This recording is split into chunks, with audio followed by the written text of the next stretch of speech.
تو ہمیشہ کوشش کرے کہ ایک لیگل پروجیکٹ میں اپنی انویسٹمنٹ کرے، کیش کے اوپر پلاٹ لے، اور ایک ڈیولپر کا تھوڑا سا بیک گراؤنڈ بھی دیکھا کرے۔ ولی سردار صاحب نے کمنٹ کیا ہے کہ مین مسئلہ یہ ہے کہ اگر کسی کے کوئی پلان اپروو بھی ہو جائے، یعنی کسی ہاؤسنگ پروجیکٹ کا اپروول بھی ہو جائے نا، پلان اپروو ہو جائے، تو 5,000 کنال کی اپروول ہوتی ہے، وہ 50,000 کنال بھیج دیتے۔ ایسے میں کسی کو معلوم نہیں رہتا کہ مجھے جو مل رہا ہے کہ یہ کہاں واقع ہوگا۔ یعنی اس کا مطلب یہ ہے کہ اگر ایک ہاؤسنگ پروجیکٹ ہے، وہ این او سی لے بھی لے، میں ویب سائٹ چیک کروں کہ یہ جو ہے لیگل پروجیکٹ ہے، اپروڈ ہے، حالانکہ وہاں پہ لکھا ہوتا ہے کہ 5,000 کنال، تو وہ 50,000 کنال بیچتا ہے۔ تو مجھے کیا پتا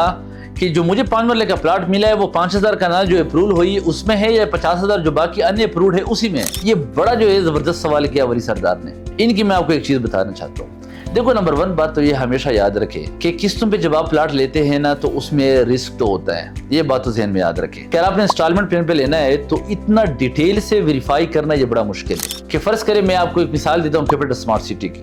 تقریباً کوئی 12 سے 14,000 کنال، ایگزیکٹ مجھے معلوم نہیں ہے، ویب سائٹ پہ دیکھنا پڑے گا، اتنی جو ہے ان کی لینڈ اپروو ہو چکی ہے میپ، لیکن انہوں نے جو بیچا ہے وہ تو میرے خیال میں کوئی 1 لاکھ کنال ہوگی، کم سے کم بھی ہو 1 لاکھ کنال جو ہے انہوں نے زمین بیچی ہوگی۔ اب جو لوگ لے رہے ہیں اس کو کیا پتا کہ جی ہم 14,000 کنال میں ہے یا نہیں ہے؟ یہ بڑا مشکل سوال ہے، اور اس کو ڈیٹرمائن کرنا انتہائی مشکل ہے۔ یہ اگر آپ جائے بھی نا تو میرا نہیں خیال ہے کہ آپ RDA کے آفس میں بھی جائے، وہ بھی آپ کو ڈیٹرمائن کرے کہ اچھا ایگزیکٹو بلاک یہ وہ، ہاں تھوڑا بہت ہو سکتا ہے کہ ایک بلاک آپ بتائیں، وہ میپ نکال کے آپ کو بتائے نا اتنا ٹائم آپ کو راولپنڈی ڈیولپمنٹ اتھارٹی یا کیبل ڈیولپمنٹ اتھارٹی آپ کو ٹائم دے دیں، اور وہ آپ کو بتائے کہ یہ والا بلاک منظور شدہ میں نہیں ہے، مجھے نہیں لگ رہا کہ وہ آپ کو اتنا ٹائم دیں گے۔ لہٰذا بات یہ ہے کہ جب بھی اگر آپ نے زیادہ جو ہے کلیئر کام کرنا ہے کہ میرے ساتھ بالکل بھی کوئی غلط نہ ہو جائے، تو آپ کوشش کریں کہ آپ پھر کیش کے اوپر پلاٹ لیں، کہ ایک ڈیولپ پلاٹ ہو،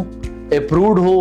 اس ایریا موقع کے اوپر ہو، ساری فیسلٹیز موجود ہو، اور ایک ڈیولپر کا تھوڑا سا بیک گراؤنڈ بھی دیکھا کرے کہ اس نے پہلے کیا ڈیلیوری دی ہے، کیا 2 3 4 پروجیکٹ جو ہے ڈیلیور کر چکے ہیں۔ یہ ساری باتیں ہیں، اتنا ڈیٹیل سے تو مجھے بھی معلوم نہیں ہو سکتا کہ اگر آپ مجھے کہیں کہ جی میں نے کیپٹل اسمارٹ سٹی میں ایگزیکٹو بلاک میں 5 مرلے کا پلاٹ لیا ہے تو کیا یہ اپروڈ ہے یا نہیں ہے، تو اتنا ڈیٹیل سے نہیں پتا۔ لیکن کچھ تو ایسے پروجیکٹ کے کہ جن کی پلاننگ پرمیشن بھی اپروو نہیں ہے، جو انیشلی جو آپ کو دیتے ہیں پروجیکٹ پلاننگ پرمیشن، جس کو PPR کہہ رہے ہیں، پروجیکٹ پلاننگ پرمیشن، PPP کہہ رہے ہیں، وہ بھی منظور نہیں ہے، اور انہوں نے جو ہے لاکھوں پلاٹ بیچے۔ اگر ایک سوسائٹی جیسے سلور سٹی ہے، کیپٹل اسمارٹ سٹی ہے، کچھ اپروول ہوئی ہے، کچھ جو ہے پائپ لائن میں، اس کے اوپر بندہ پھر بھی تھوڑا بہت ٹرسٹ کر سکتا ہے۔ لہذا ان چیزوں کو ویریفائی کرنا جو ہے، آپ ویریفائی بھی کیا کریں، اور ساتھ میں کوشش کریں کہ آپ اپنے پیسے جوڑ کے کیش کے اوپر پلاٹ لیں،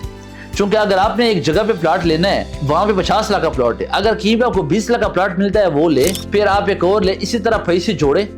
وہ 20 لاکھ والا بھی 30 پہ آ جائے گا، وہ بھی تھوڑا سا آپ کو پروفٹ دے دے گا، تو بعد میں جب وہ جگہ بن جائے گی، ڈیولپ ہو جائے گی، تو وہاں پہ لے لے۔ تو ہمیشہ کوشش کرے کہ ایک لیگل پروجیکٹ میں اپنی انویسٹمنٹ کرے۔ بہت شکریہ۔